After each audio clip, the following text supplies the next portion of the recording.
After leading the Office of Safe Environment and Victim Assistance since 2019, Jeffrey Trant will be leaving his position as director at the end of this month.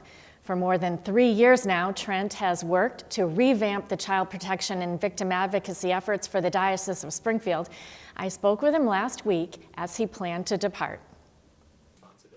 Since June of 2019, Jeffrey Trant has served as the director of the Office of Safe Environment and Victim Assistance of the Diocese of Springfield.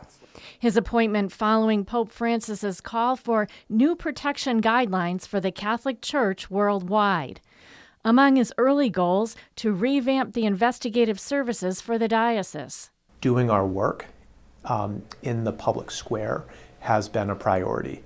During his early days in the position, under the direction of then-Bishop Mitchell Rosansky, he engaged retired Superior Court Judge Peter Velas to investigate a matter previously reported to the Diocese of Springfield.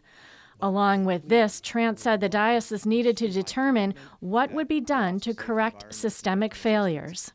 It's one thing to identify a problem, it's another thing to correct, right, and to systemically restructure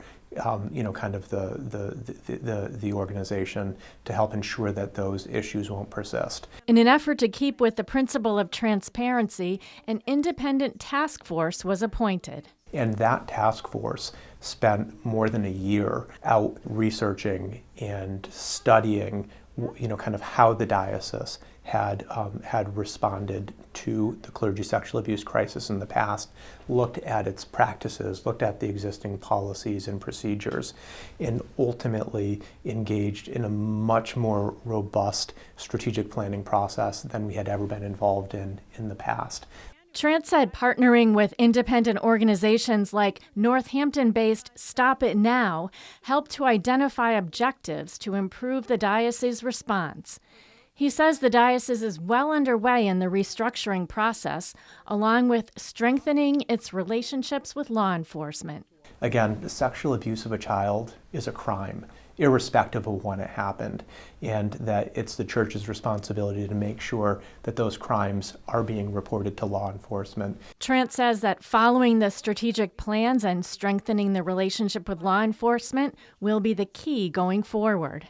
Ultimately, the focus is how do we help listen and understand what would be meaningful and restorative to the individual, and how can we use the resources and tools that the diocese has to help support healing.